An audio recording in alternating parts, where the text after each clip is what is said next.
मुंबई गोवा राष्ट्रीय महामार्गाच्या चौपदरीकरणाला 13 वर्षांहून अधिक काळ, काम अद्याप अपूर्ण. पेव्हर ब्लॉकच्या मुद्द्यांवर मंत्री अदिती तटकरे अधिकाऱ्यांवर संतापल्या. खासदार सुनील तटकरे यांनी अधिकाऱ्यांना दिल्या आवश्यक सूचना.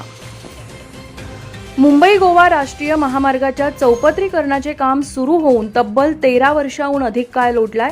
मात्र एवढा मोठा कालावधी उलटूनही महामार्गाचे काम अद्याप पूर्णत्वास आलेले नाही.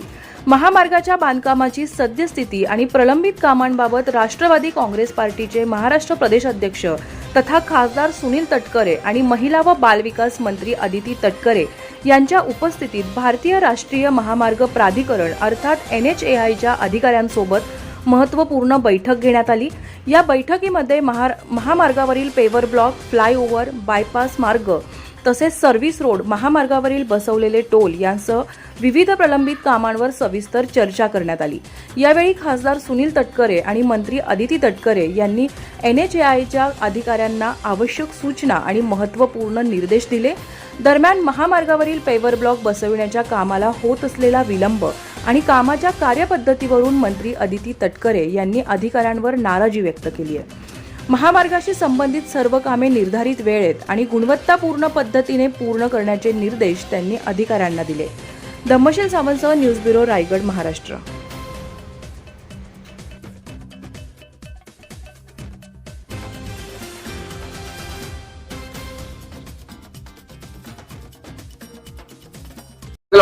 नक्की यामध्ये भूमिका काय? नाही, खरं तर दरवेळेला जिथं रस्त्याची दुरवस्था झालेली असते तिथं मधल्या कालावधीमध्ये नागोठण्याच्या परिसरामध्ये पेव्हर ब्लॉकचा वापर करण्यात आला होता.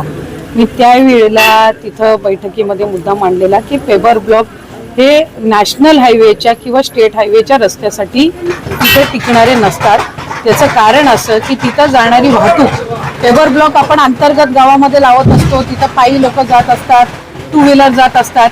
पण जिथं हेवी व्हेकल, हेवी वाहतूक असते, अवजड वाहतूक असते, तिथं पेव्हर ब्लॉक हे टिकू शकत नाही.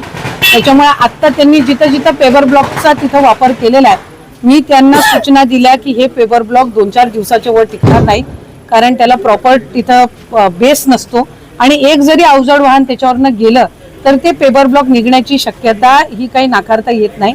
त्यामुळे त्यानुसार त्यांनी त्या रस्त्यामध्ये पेव्हर ब्लॉक वापरण्यापेक्षा, म्हणजे तिथं जिथं जिथं खड्डे आहेत ते बुजवण्यासाठी, त्याच्यापेक्षा नवीन टेक्नॉलॉजी जी आहे त्यांचं काही वेगळ्या पद्धतीचं त्याच्यामध्ये एक नवीन रॉ मटेरियल त्याच्यामध्ये येतं ज्याच्यातून खड्डे बुजवता येत असतात आणि ते पेव्हर ब्लॉक पेक्षा जास्ती प्रमाणामध्ये तिथं तग धरू शकेल.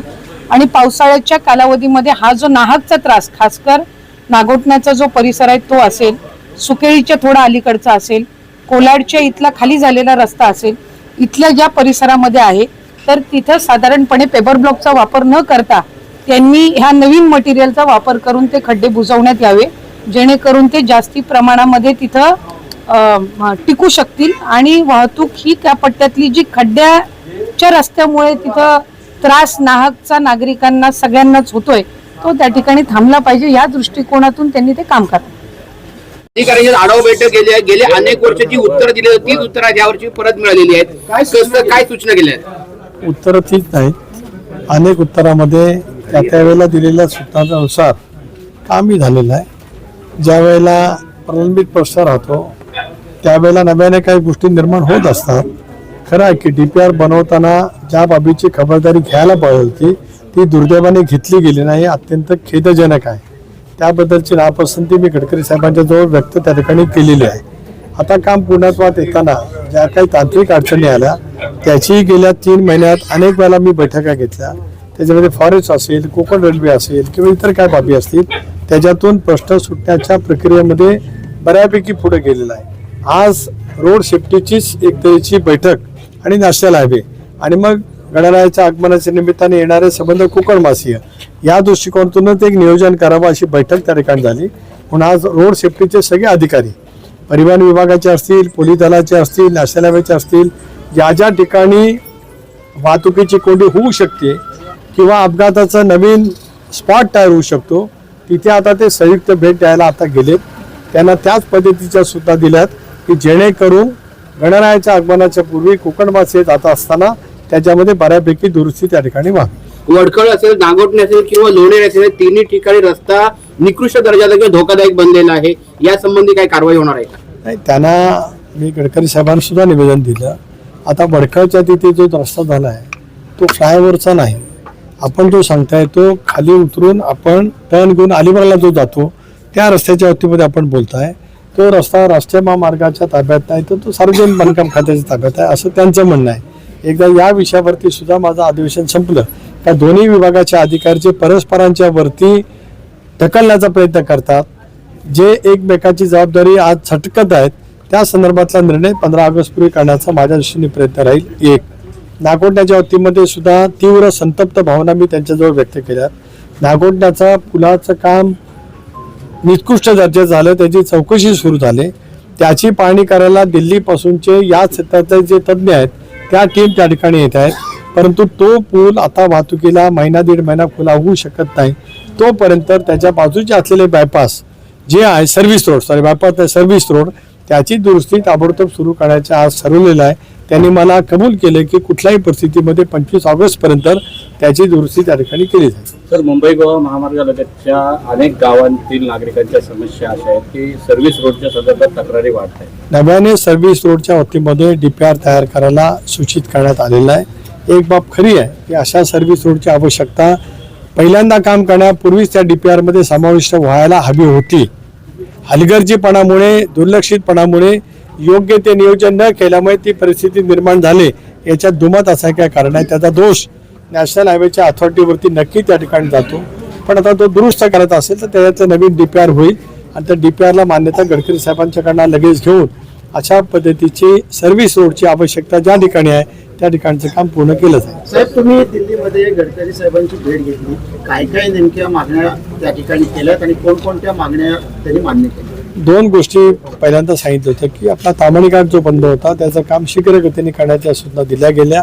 त्या पद्धतीने युद्ध पातळीवरती ताम्हाणी घाटाच्या दुरुस्तीचं काम झालं आणि आता ताम्हाणी घाट वाहतुकीला सुरू झाला एक भाग. दुसरा, त्याच ठिकाणी 10 किलोमीटर लांबीचा टनेल होऊ शकतो.